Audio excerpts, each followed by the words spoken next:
Okay, today we are going to talk about sex, gender, biology, in a social world by Anne Fausto Sterling. Uh, this book is not public access, and I encourage you to go buy the book and educate yourself. My intentions here are not to dispel copyrighted material, but rather educate on the topic at hand, which is media influencing public government policy. And I therefore state that this should be publicly disseminated. I do want to protect the copyrighted material and therefore will pull out statements from this book and will cover it chapter by chapter. I will then transform it, fair use, into how it influences our policies, not only in the United States but worldwide. This book has influenced the minds of policymakers worldwide, and I therefore think that it should be fair use. So this is Anne Fausto Sterling. She is a professor at Brown University under the Nancy Duke Lewis period, whenever Nancy Duke was the first female dean of that college. So she is backed by feminists. She is a feminist. And she is feminist approved. She was born in New York, so she is a bit of a city slicker. Her mother was a writer as well during the 40s. Some of her distant relatives were on the freedom buses in Mississippi. And her mother married a bona fide communist. So the last name Sterling is communist. This is Paula Vogel. Vogel is a Jewish name, and she is from Washington, D.C. That's where she was born. She is a playwright and a professor at Yale.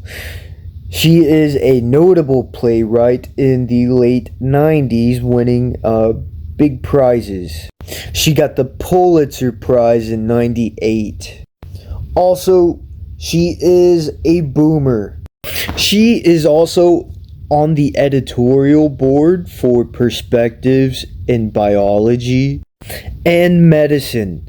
So this lady has a lot of sway, Washington, D.C. elitist status. In 1993, she wrote a paper and published it titled The Five Sexes, where she provides a model of explaining male, female, herm, firm, and merm as possible sex, gender identification parameters. Her brother was a biologist, and he studied allostatic load or allostasis. And in the biological world, it is used for birth and outcomes.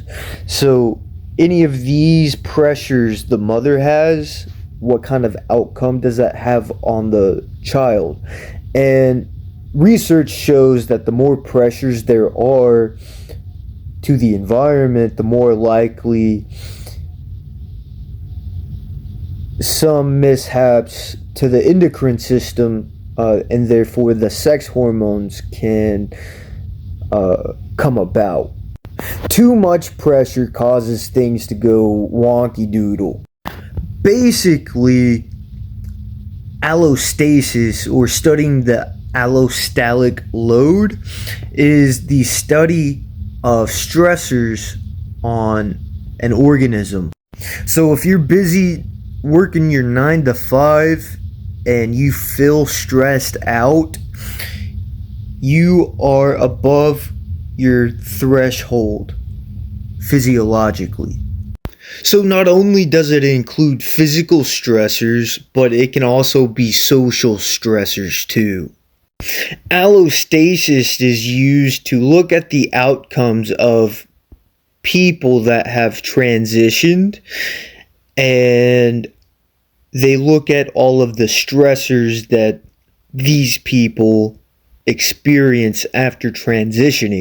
And in my opinion, there is lacking research on the correlation between childhood trauma and pre-birth trauma that can lead to the outcome of questioning gender identity and sexuality. So what I am saying is use allostasis, the study of allostasis, to see if childhood trauma and pre-birth trauma is a predictor for becoming transgender, whether in the womb and through stressors that alter hormones, and social trauma, whether or not sexuality is affected. My hypothesis is that yes, childhood trauma, I am grouping pre-birth trauma into this, is a predictor of becoming LGBT. My hypothesis is that a higher population of LGBT identifying people is a indicator of social and environmental pressures that alter the behavior of the organism in the society, in the group. This is a pandemic and epidemic because your children are being affected. And this is psychological warfare, because once they be violated, it never goes away. So this book is connected to Samuel Philip, Rebecca Claire Graves, and to Carl Luke Vogel, who I suspect are either family friends or relatives. And I say that because Carl Luke Vogel and Samuel Philip are related names within Fausto Sterling's lineage. So in the preface, Anne Fausto Sterling comes off as being humble, witty, and somebody that wants equality and to end suffering and hunger, etc., the issues of the world. And so that's who she presents herself to be. And yeah, that's what she says in the preface. She also goes into the plight of her cause and the naysayers, including anti-God sentiment with this line, using what feminist scholar Donna Haraway calls the God trick, speaking from everywhere and nowhere at the same time, talking about the dissenters of what they are preaching. That includes me. She's presenting a straw man, essentially.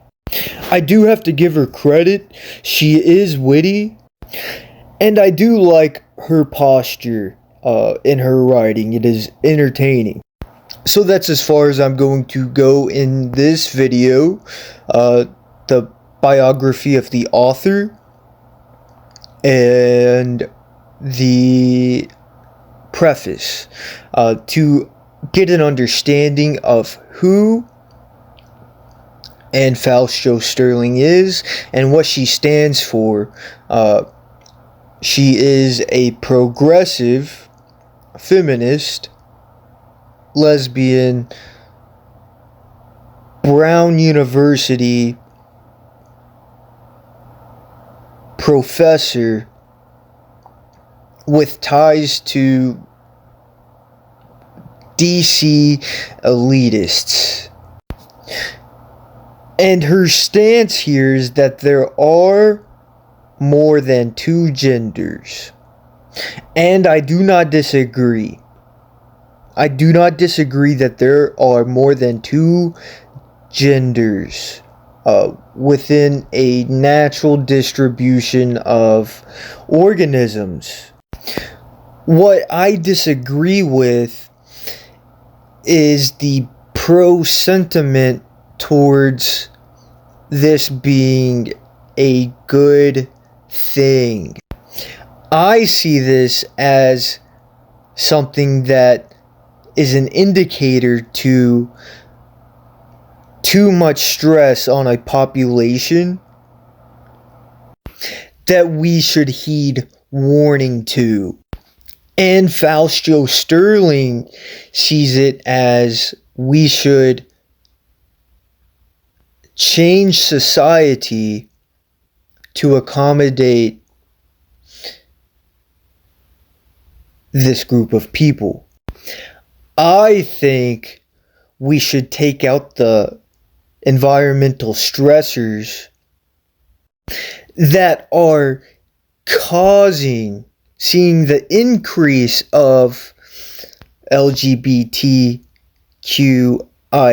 plus community members. I think we should see a decrease in order to have a better society.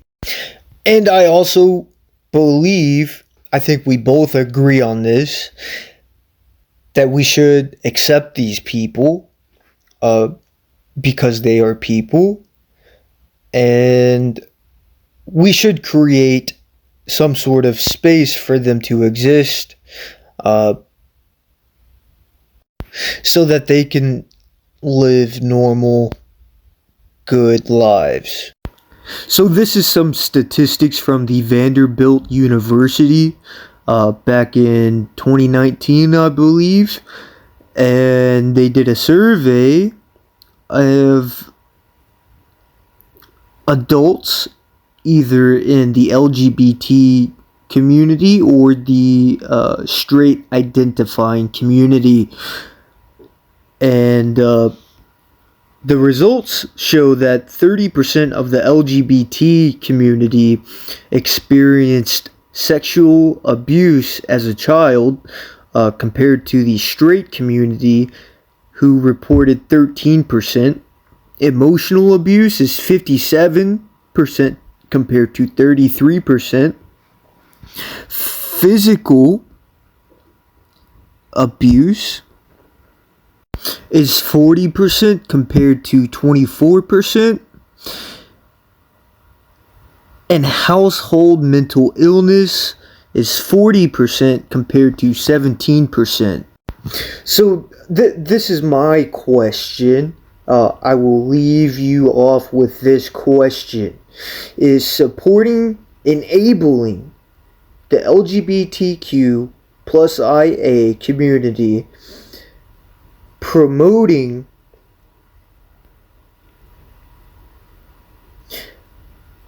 a trauma response to abuse that was experienced.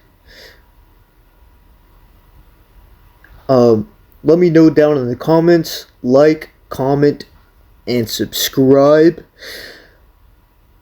And God bless your little soul. And have a good night.